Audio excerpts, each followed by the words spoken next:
Marcus Chun stepped off the transport shuttle onto Station Kepler 442, his boots echoing against the metallic floor of the docking bay.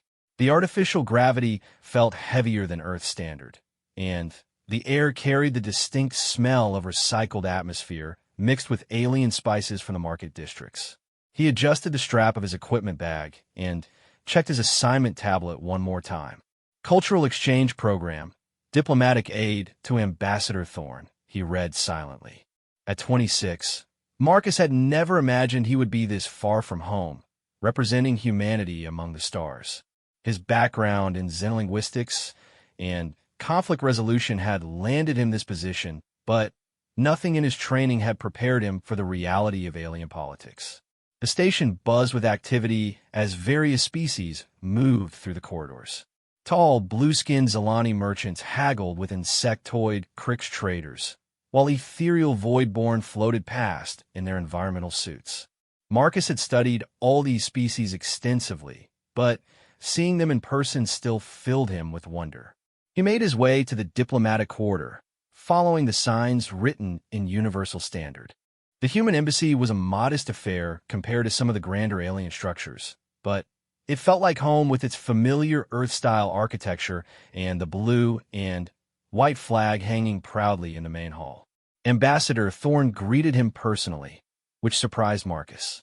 She was a woman in her 50s with steel-gray hair and sharp eyes that spoke of decades in diplomatic service. "Welcome to Kepler Station, Marcus. I hope you're ready to jump in immediately. We have a situation developing with the Karathi delegation." Marcus nodded, pulling out his tablet to take notes. "What kind of situation, Ambassador?" "The Karathi are a warrior culture, as you know from your briefings. They respect strength and honor above all else. Unfortunately, there's been a misunderstanding regarding our recent trade negotiations. Their War Duchess Zarth believes we've been deliberately deceptive about Earth's military capabilities." "Deceptive how?" Marcus asked, following the ambassador through the embassy corridors lined with Earth artwork and photographs of various terrestrial landscapes. "We've been honest about our technology and military strength, but the Karathi measure everything in terms of personal combat prowess. They can't understand how a species that appears physically weaker than them could have developed such advanced warfare techniques. To them, it suggests either cowardice or deception." They entered a briefing room where holographic displays showed the Karathi homeworld and various cultural notes. Marcus studied the images of the imposing alien warriors. The Karathi stood nearly 8 feet tall on average, with 4 powerful arms, thick scale hide that served as natural armor, and faces that resembled a cross between a crocodile and a lion. Their society was built entirely around concepts of personal honor and martial skill. "The situation came to a head yesterday," Ambassador Thorne continued. "War Duchess Zarth publicly questioned humanity's honor in the Station Council chambers. She implied that we're hiding our true nature and that our diplomatic approach is a sign of weakness rather than wisdom." Marcus frowned, already seeing where this might be heading. "And the other species?" "They're watching carefully. Our reputation here affects not just our relationship with the Karathi, but with every other species on this station. If we're seen as weak or dishonest, it could damage Earth's position in the galactic community for decades to come." The weight of responsibility settled on Marcus's shoulders. He had studied the Karathi extensively during his training, including their complex honor codes and ritual combat traditions. "What's our next move?" "There's a diplomatic reception tonight in the Grand Atrium. All the major delegations will be there, including the Karathi. I need you there as my aide, but more importantly, I need you to observe and report. We need to understand exactly what the Karathi want from us." That evening, Marcus dressed in his formal diplomatic attire, a dark blue uniform with Earth insignia that marked him as a representative of humanity. The Grand Atrium was a massive space at the heart of the station, with a transparent aluminum dome that offered a breathtaking view of the stars beyond. Delegates from dozens of species mingled under the artificial lights, creating a rainbow of colors and forms. Marcus stayed close to Ambassador Thorn as she made the rounds, greeting various dignitaries and maintaining Earth's diplomatic relationships. The conversations were polite, but careful, with underlying currents of political maneuvering that Marcus was still learning to read. Then he saw her. War Duchess stood near the center of the atrium, surrounded by her warrior entourage. Even among the Karathi, she was impressive, nearly 9 feet tall with scars that spoke of countless battles, wearing ceremonial armor that gleamed under the lights. Her 4 arms moved expressively as she spoke, and other delegates gave her a respectful distance. "That's her," Ambassador Thorn whispered. "Try to get a read on the situation, but don't engage directly. We need to be careful here." Marcus nodded and began moving through the crowd, using his training to eavesdrop on conversations and gauge the mood. What he heard wasn't encouraging. The Karathi were openly questioning humanity's worthiness as allies, suggesting that Earth's diplomatic approach masked either incompetence or cowardice. Humans speak of peace while building weapons of mass destruction, one Karathi warrior was saying to a group of Zalani traders. They claim wisdom while avoiding any test of personal honor. What species refuses individual combat, yet claims to be strong? Marcus felt his jaw clench, but forced himself to remain calm and professional. This was exactly the kind of cultural misunderstanding that could escalate into a serious diplomatic incident. The Karathi genuinely believed that a species' worth was measured by the individual fighting ability of its members, while humans had long ago learned that collective intelligence and cooperation were far more powerful than individual strength.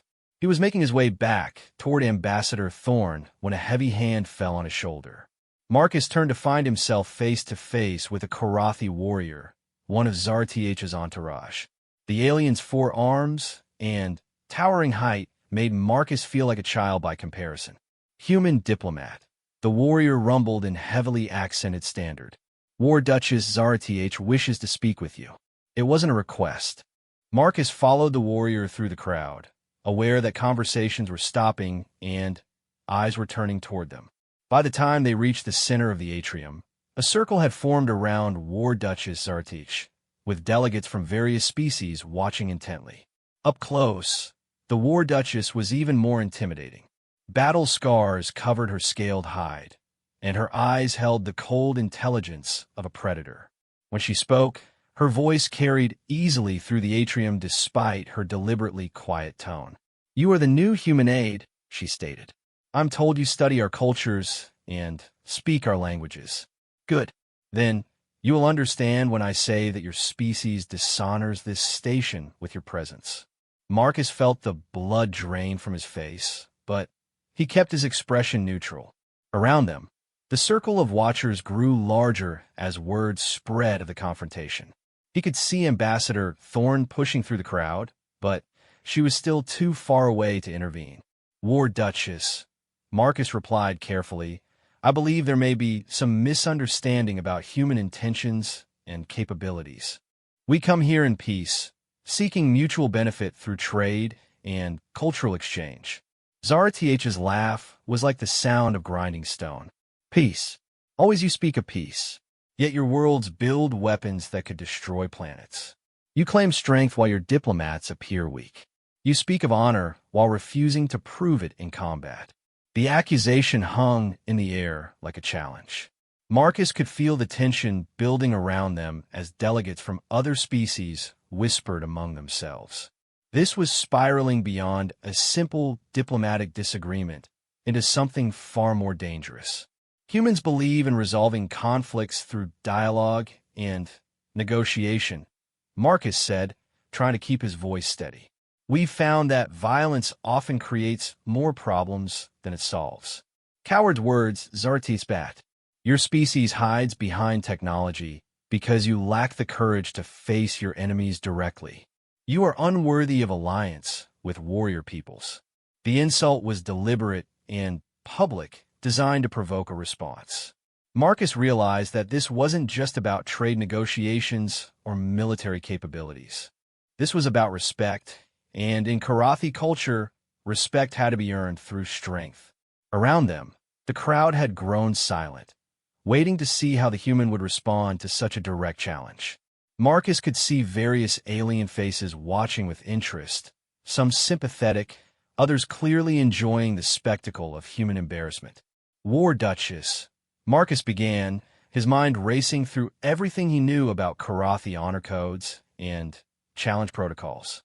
If you believe humanity lacks courage, perhaps we should discuss this more privately, away from— No. Zartek interrupted, her forearms spreading wide in a gesture that Marcus recognized as a formal challenge position. This concerns all species here. Your weakness affects everyone's security. I, War Duchess RTH of the 4th Battle Clan, formally challenge the honor of the human species. Send your strongest warrior to face me in single combat, or admit your cowardice before all assembled here. The silence that followed was deafening.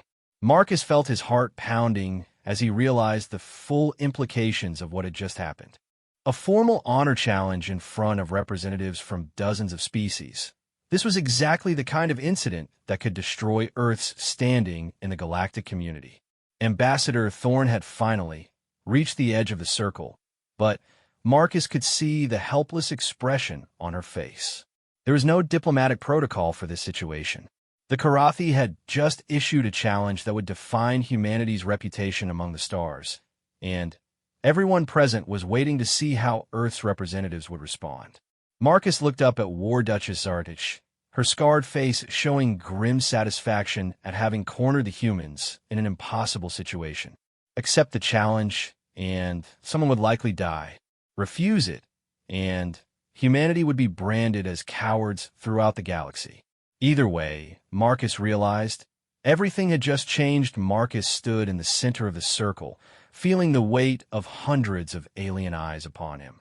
The silence stretched until it became almost unbearable.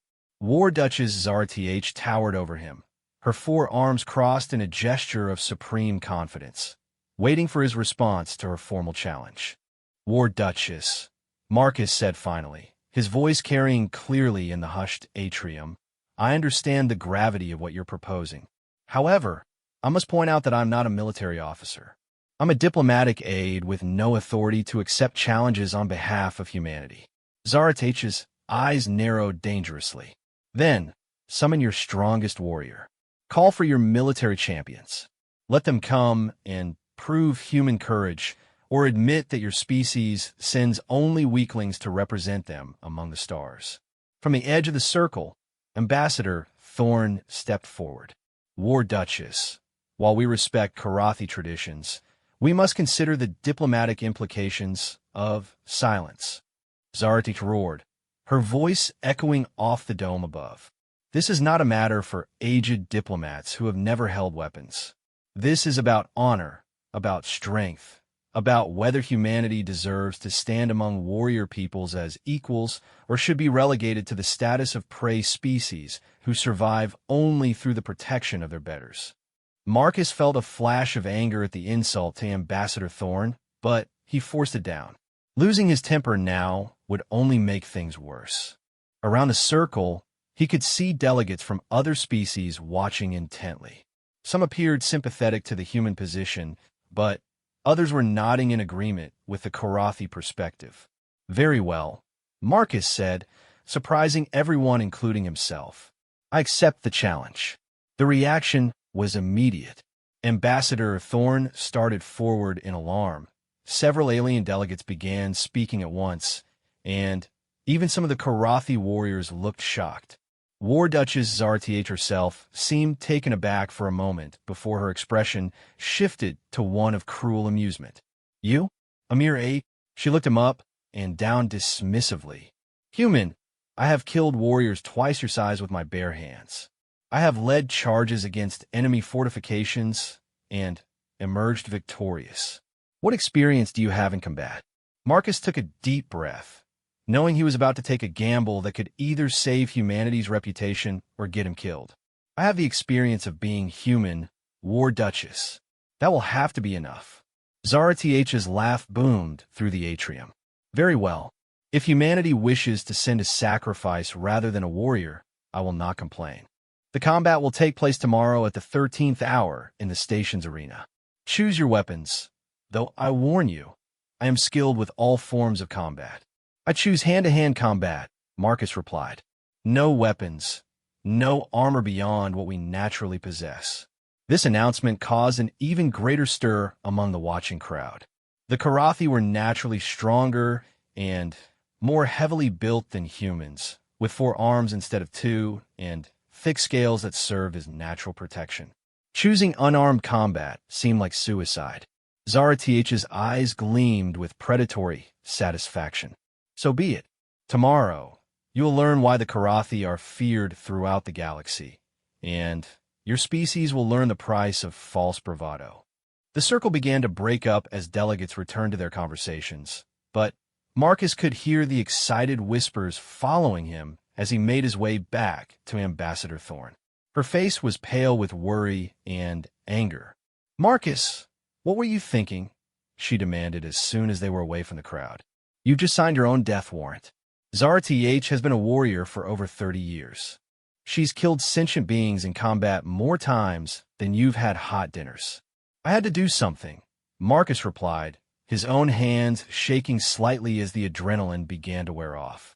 "If we'd refused the challenge, humanity's reputation would have been destroyed. Every species in the galaxy would see us as cowards, and our diplomatic relationships would suffer for decades. And now they'll see us as fools who send untrained civilians to fight experienced warriors," Thorne shot back. "How was that better?" Marcus was quiet for a moment, thinking about the weight of the challenge he'd accepted. Maybe it's not better, but at least it shows we're not cowards. Sometimes that's all you can do. Show that you're willing to stand up even when the odds are against you.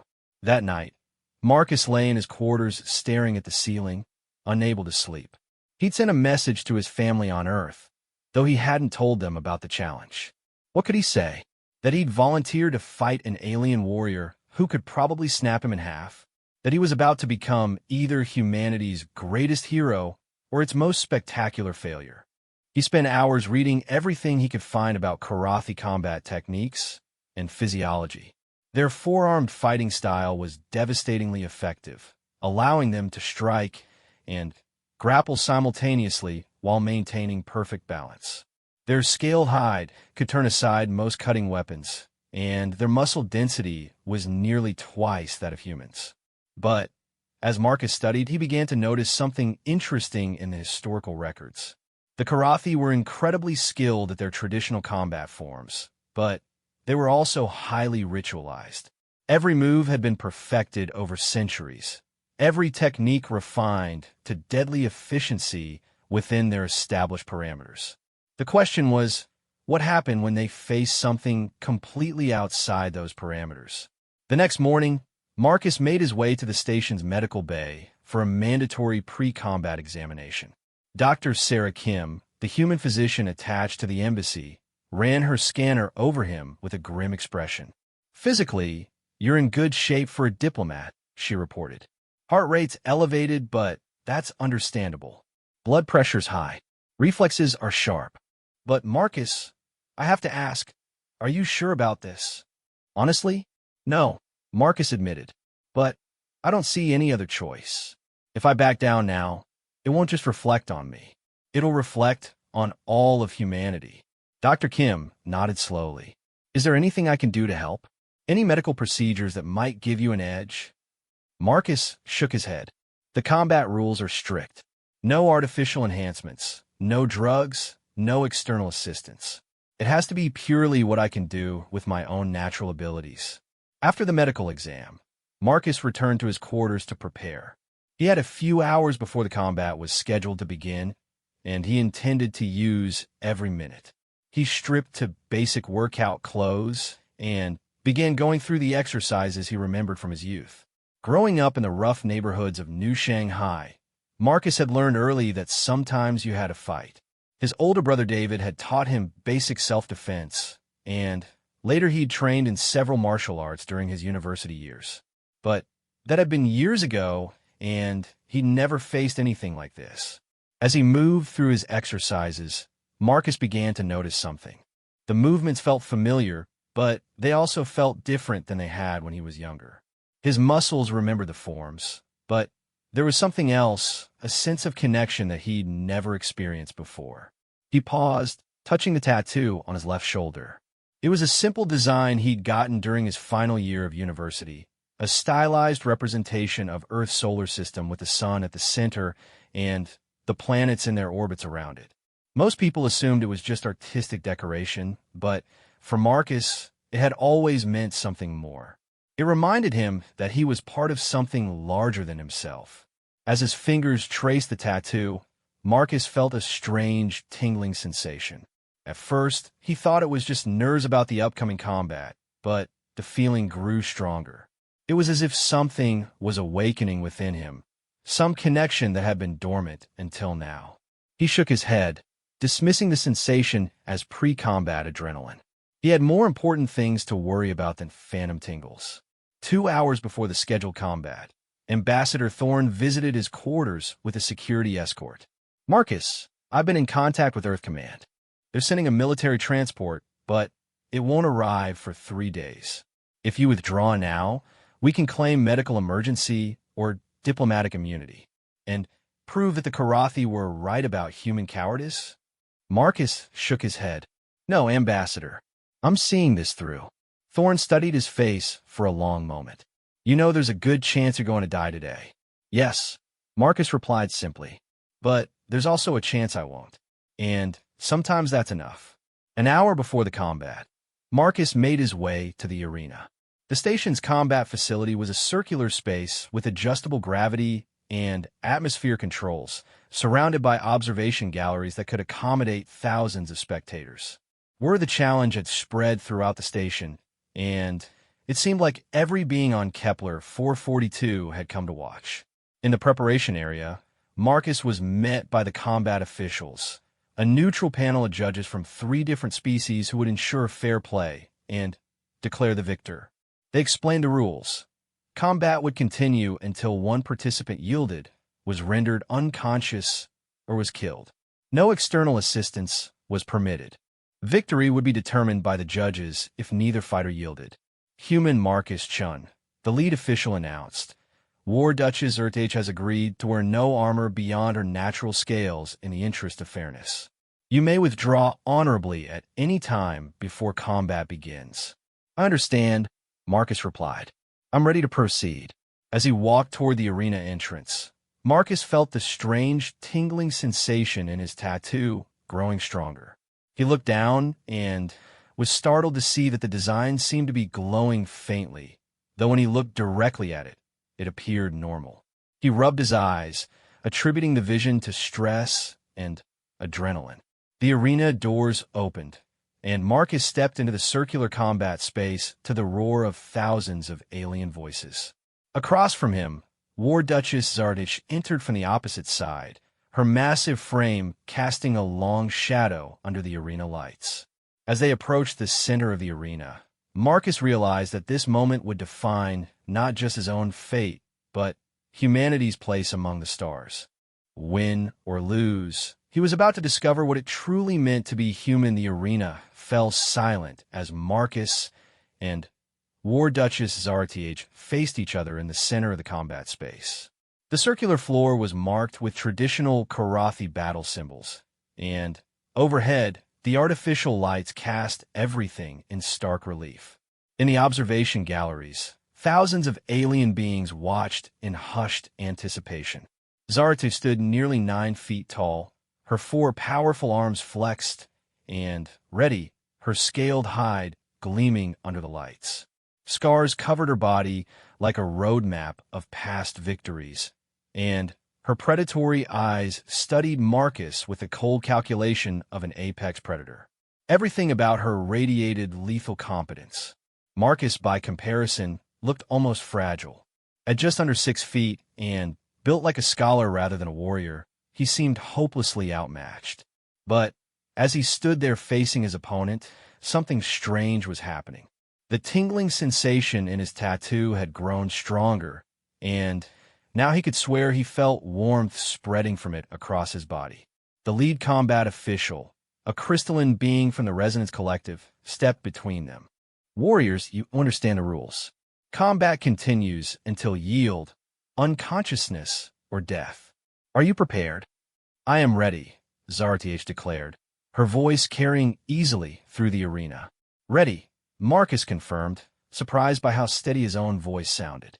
The official raised a glowing rod. Combat begins now. Zarth moved with shocking speed for such a large being, her forearms working in perfect coordination as she launched herself at Marcus. Her fighting style was a blur of devastating strikes, two arms attacking while the other two maintained balance and prepared follow-up moves.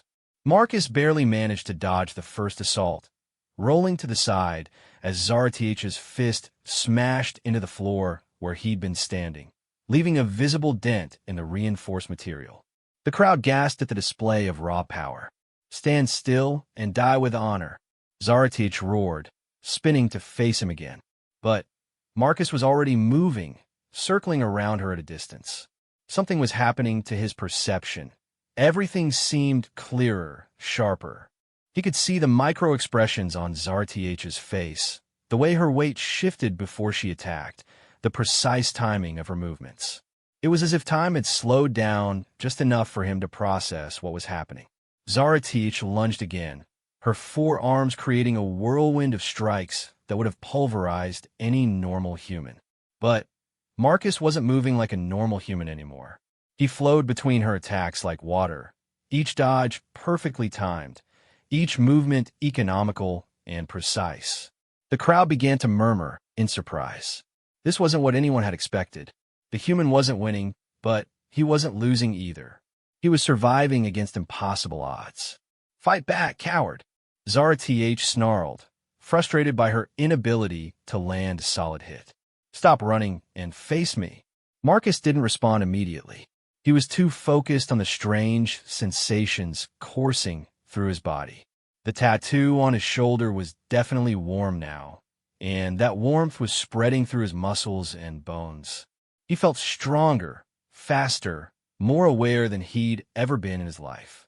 More than that, he was beginning to understand something about the pattern of Zarth's attacks. The Karathi fighting style was incredibly sophisticated, but it was also predictable in its very perfection. Every move flowed into the next according to ancient forms, each technique refined over centuries of tradition. But Marcus wasn't fighting according to any traditional form. He was fighting like a human, improvising, adapting, using his smaller size and different physiology to create opportunities that simply didn't exist in Karathi combat doctrine. Zarth pressed her attack, backing Marcus toward the arena wall. Her forearms moved in a complex pattern designed to overwhelm any opponent, but as she committed to the assault, Marcus saw his opening.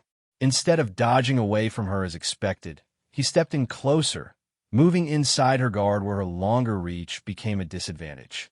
His fist connected with her solar plexus, or what passed for it in Karathi anatomy. The blow shouldn't have done much damage to her thick hide, but somehow it carried more force than Marcus had ever generated before. Zarth actually staggered, her eyes widening in surprise. The crowd erupted in shocked exclamations. No one had expected the small human to land any significant hits, let alone rock the experienced warrior. "Impossible," Zarth muttered, touching the spot where Marcus had struck her. "How did you?" She didn't finish the question. Instead, she came at him with renewed fury, her attacks becoming less controlled and more savage. But Marcus was learning to read her patterns, and with each passing moment, the strange enhancement he was experiencing seemed to grow stronger. The tattoo on his shoulder was no longer just warm. It was hot, pulsing with energy that seemed to sync with his heartbeat. And with each pulse, Marcus felt more connected to something vast and distant. Images flashed through his mind, not memories but knowledge. The faces of every human who had ever fought against impossible odds.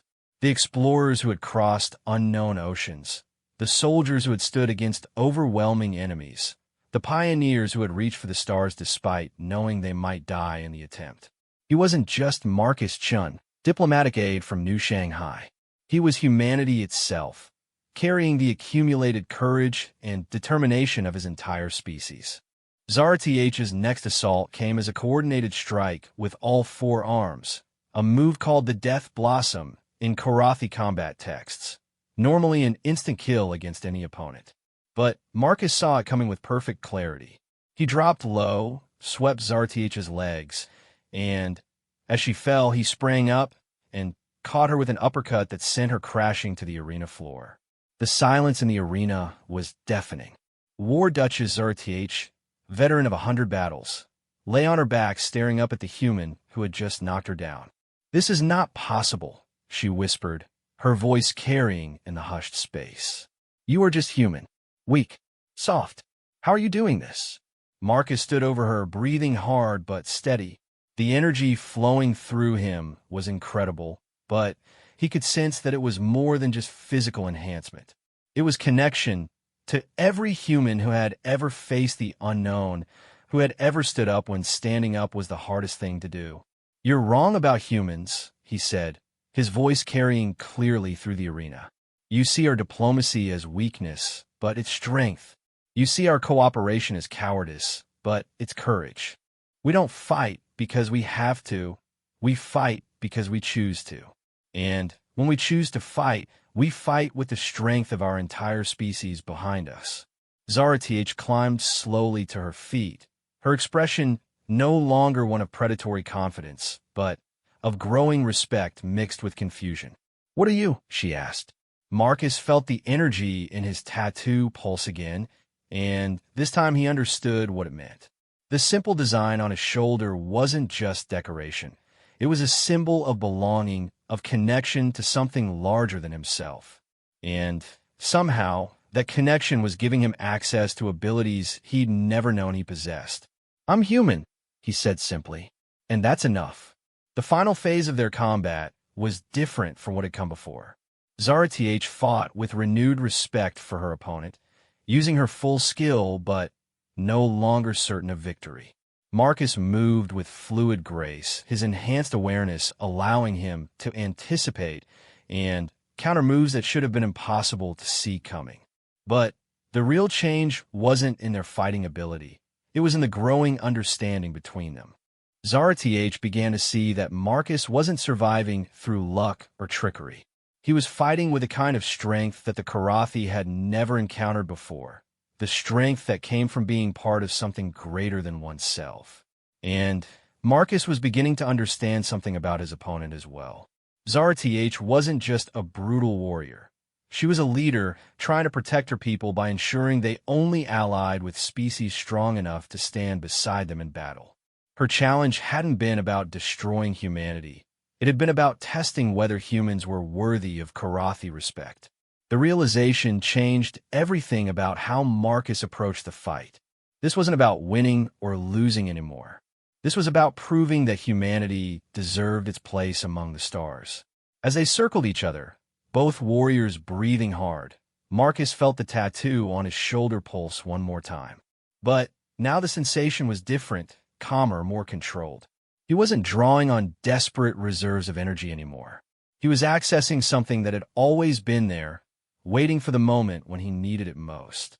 The moment when he needed to prove what it meant to be human. In the observation galleries, the energy flowing through Marcus had stabilized into something he could control rather than something that controlled him. As he and Zarth circled each other in the arena, he began to understand that what was happening to him wasn't supernatural or alien technology. It was purely human, but human in a way that even he hadn't fully comprehended before. The tattoo on his shoulder no longer burned with chaotic energy. Instead, it pulsed with a steady rhythm that matched his heartbeat. And with each pulse, Marcus felt more connected to the vast network of human experience that stretched across space and time. Every human who had ever faced impossible odds, every pioneer who had stepped into the unknown, every person who had chosen courage over safety, they were all with him in this moment. "You fight differently now," Zarth observed, her four arms weaving defensive patterns as she studied her opponent. "There is something in you that was not there before." "No," Marcus replied, dodging a probing strike. "It was always there. I just never knew how to access it. The War Duchess launched another assault, but this time Marcus didn't just evade, he engaged. His movements had evolved beyond mere survival into something approaching artistry. He fought with the accumulated wisdom of every human martial art, every combat technique his species had ever developed, but he also fought with something more fundamental, the uniquely human ability to adapt and overcome. Their combat became a dance of different philosophies. Zara Th represented the Karathi ideal of perfected individual strength, each move executed with flawless technique honed over centuries of tradition. Marcus embodied humanity's greatest strength, the ability to change, to learn, to become something new when the situation demanded it. In the observation galleries, the alien spectators were witnessing something unprecedented. Combat between species was not uncommon, but this was different. They were watching two entirely different concepts of what strength meant, and the smaller, supposedly weaker fighter was more than holding his own. Ambassador Thorne watched from the diplomatic section, her knuckles white as she gripped the rail. Beside her, the Zalani trade representative whispered, "Your aide fights like no human we have observed before. How is this possible?" "I don't know," Thorne admitted, her eyes never leaving the arena floor. Marcus was never trained as a warrior. He's a scholar, a linguist. But there's something happening down there that I don't understand. On the arena floor, that something was becoming more pronounced with each passing moment. Marcus's tattoo wasn't just pulsing anymore. It was actively communicating with him, sharing information and abilities that he couldn't possibly have possessed on his own. But the more he accessed this connection, the more he realized it wasn't external enhancement. It was purely human potential, unlocked by the extreme circumstances and his desperate need to represent his species with honor. Zara Th's next attack was her most serious yet, a combination called the Four Winds of Death that utilized all her arms in a synchronized assault designed to overwhelm any defense. The move was so fast and complex that most beings couldn't even see it properly, let alone counter it. But Marcus saw it clearly. More than that, he understood it. The technique was perfect within the context of Karathi combat doctrine, but it assumed an opponent who would respond according to established patterns. Marcus didn't fight according to any established patterns. He fought like a human, with all the chaotic creativity that implied. Instead of trying to block or evade the assault, Marcus did something completely unexpected. He stepped directly into it, moving between the strikes at angles that shouldn't have been possible, using Zara Th's own momentum against her. His hands found pressure points that existed in Karathi anatomy, but were never targeted by Karathi fighters because their own thick hide made such techniques impractical. But human hands are different, more delicate, more precise. And with his enhanced awareness, Marcus could feel exactly where to apply pressure to disrupt Zara Th's nervous system without causing permanent damage. The War Duchess stumbled, her synchronized attack falling apart as her own nervous system betrayed her. She spun to face Marcus, her expression showing shock for the first time since the combat began. "What technique is this?" she demanded. "No species fights in such a manner." "Exactly," Marcus replied, breathing hard but steady. "Humans don't fight like any other species because we're not like any other species. We adapt. We improvise. We find ways to win that no one else would even think to try." The realization hit Zara Th like a physical blow. She had been fighting according to her expectations of how combat should work, but humans operated outside those expectations entirely. They weren't just physically different from other species, they were conceptually different. "You make no sense," she said, but there was respect in her voice now rather than derision. "Your movements follow no pattern. Your techniques serve no traditional purpose. How can you be effective while being so chaotic?" Marcus felt the energy in his tattoo pulse again, and with it came a flood of understanding. He thought about human history, how his species had survived ice ages and plagues, how they had crossed oceans in wooden ships and reached the stars in metal ones. Humans didn't survive because they were the strongest or the fastest or the most heavily armed. They survived because they were adaptable, because they could become whatever the situation required. We don't make sense because the universe doesn't make sense, Marcus explained, circling his opponent. Other species try to impose order on chaos. Humans have learned to thrive in chaos itself. Zartich studied him with new eyes. The contempt was gone, replaced by something approaching awe. You're saying that your weakness is your strength? That your inability to follow proper combat forms makes you more dangerous, not less. I'm saying that what you call weakness isn't weakness at all. It's flexibility. When the universe throws something unexpected at us, we don't break, we bend. And then we bend back, usually in directions our enemies never saw coming. The War Duchess nodded slowly, her forearms relaxing from combat stance. Around the arena, the alien spectators sensed that something had changed. The combat continued, but its nature was evolving from a test of physical strength into something more like a philosophical discussion conducted through movement and strike. "Show me," Zardich said simply. "Show me this human adaptability." What followed was unlike anything the observers had ever seen.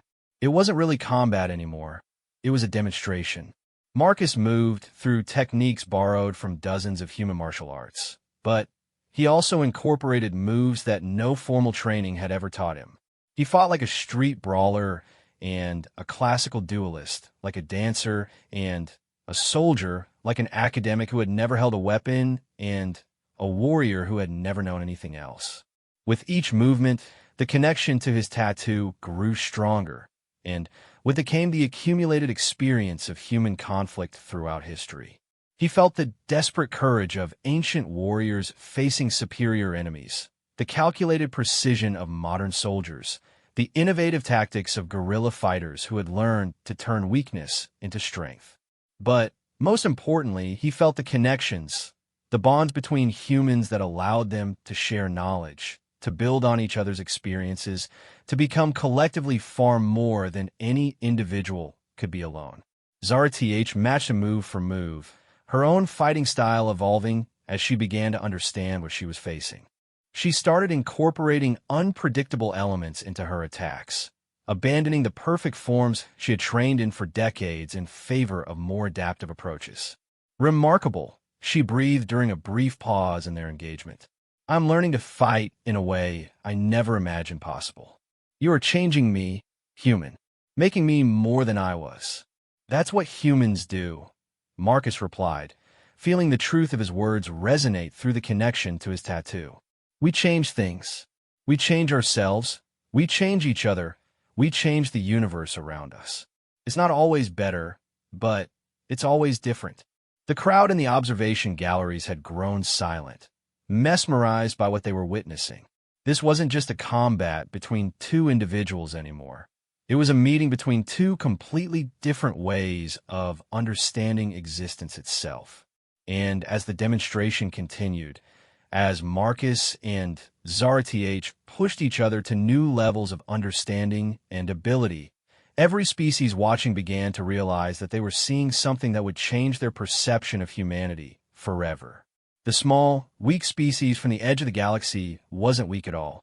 They were something far more dangerous and valuable than anyone had imagined. They were agents of transformation, capable of becoming whatever the situation required and inspiring others to do the same.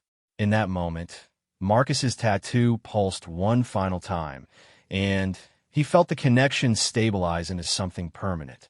He would never lose this awareness again, this understanding of what it truly meant to be human in a universe full of wonders and terrors.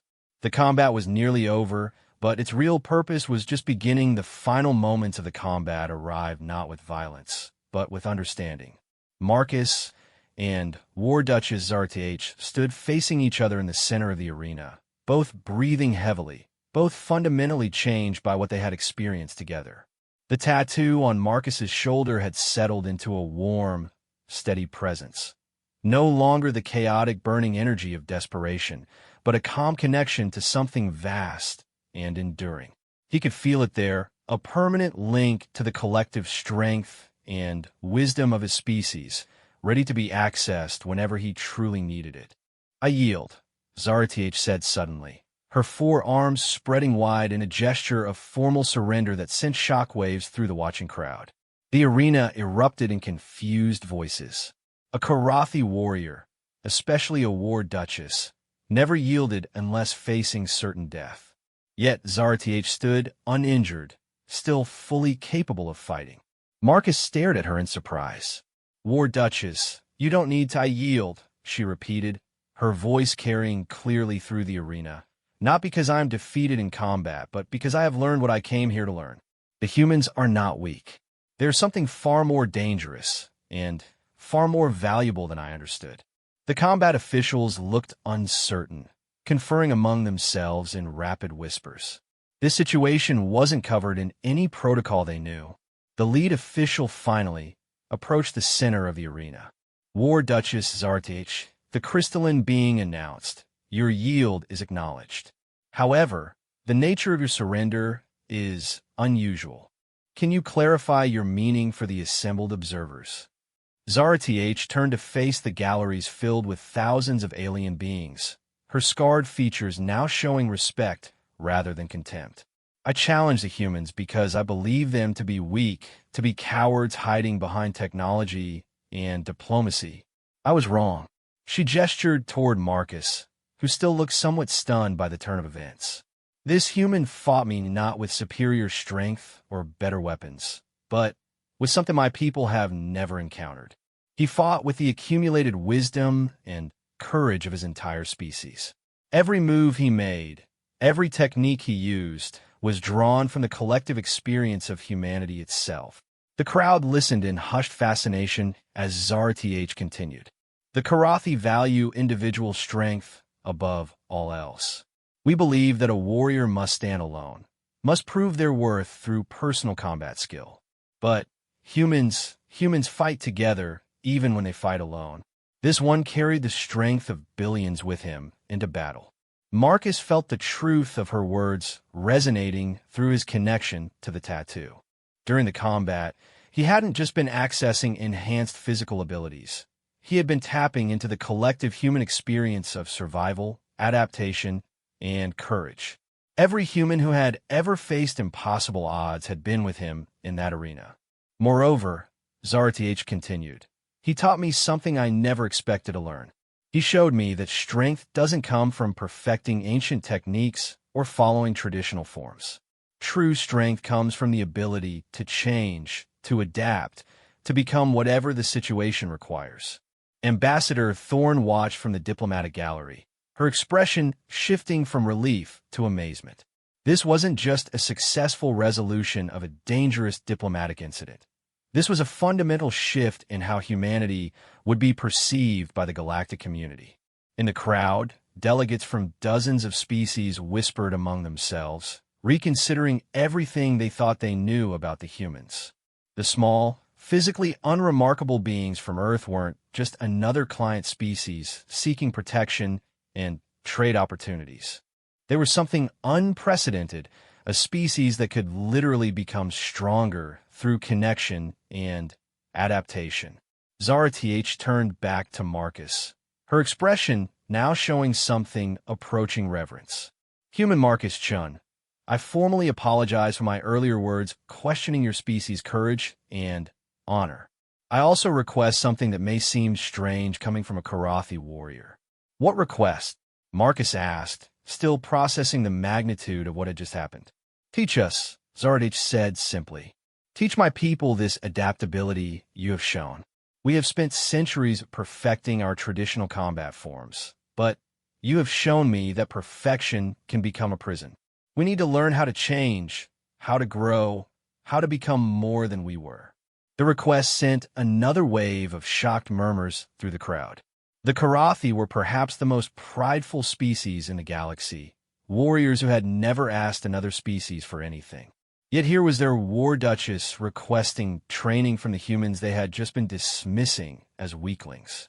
Marcus looked up at Ambassador Thorne, who nodded encouragingly.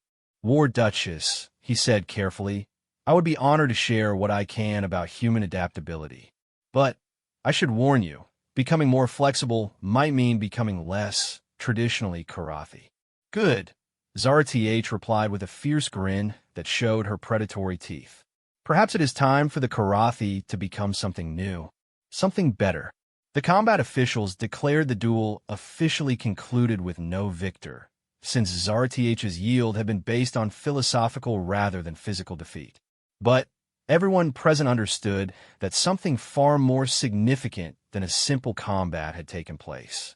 As the crowd began to disperse, representatives from numerous species approached the human delegation with new interest. The dismissive attitudes and cautious politeness of earlier interactions were replaced by genuine respect and curiosity. A tall, graceful being from the Stellar Confederacy was among the first to approach. Ambassador Thorne, we would like to discuss expanding our cultural exchange programs with humanity. After witnessing today's demonstration, we believe there is much we could learn from your species' approach to adaptation and problem-solving.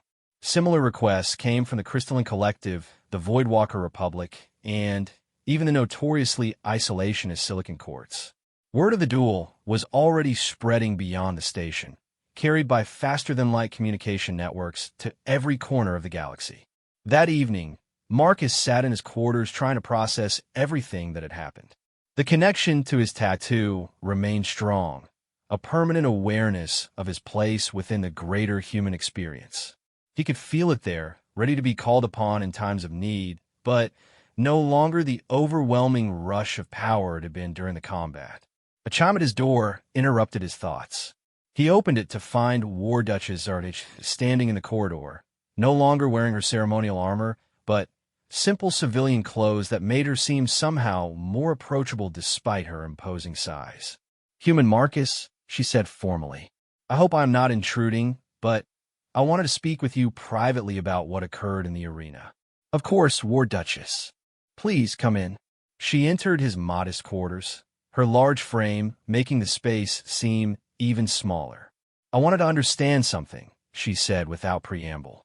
"The change that occurred in you during our combat. The source of your enhanced abilities, what was it exactly?"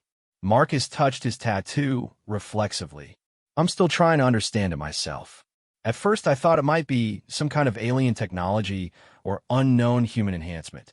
But the more I think about it, the more I believe it was something purely natural. Purely human." "Explain."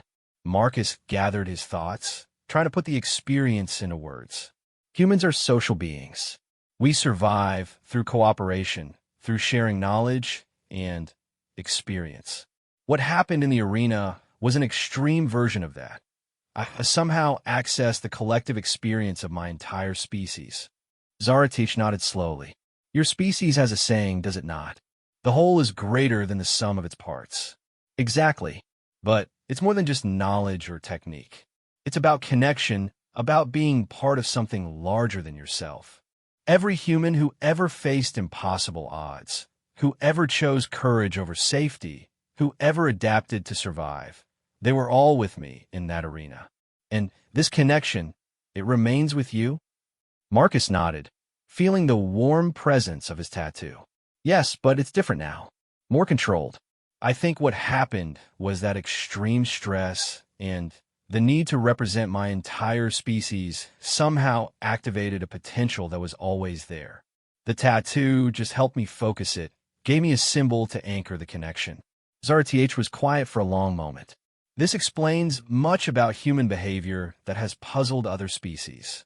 Your willingness to sacrifice for strangers, your drive to explore unknown regions of space, your refusal to abandon hope even in impossible situations. You are not just individuals. You are fragments of something vast and enduring." "I suppose that's one way to put it," Marcus agreed. "We're all connected, even when we're not aware of it. The connection just becomes stronger when we need it most." The War Duchess stood to leave, but paused at the door. "Human Marcus, what you show me today will change the Karathi forever. We have lived for centuries believing that strength came from individual prowess, from perfect technique perfected in isolation. You have shown us that true strength comes from connection, from the ability to draw upon something greater than oneself. After she left, Marcus sat quietly in his room, processing the events of the day. His simple assignment as a diplomatic aide had somehow evolved into something that would reshape humanity's relationship with the galaxy. The dismissive attitudes and cautious interactions of the past were already giving way to genuine respect and partnership. But more than that, Marcus had discovered something about himself and his species that he had never fully understood before. Humans weren't just another intelligent species struggling to find their place among the stars. They were something unique, beings capable of transcending their individual limitations through connection and adaptation. His tattoo pulsed gently, a reminder that he was part of something vast and magnificent. Somewhere out there, billions of humans were living their lives, facing their challenges, growing and adapting and becoming something new with each passing day.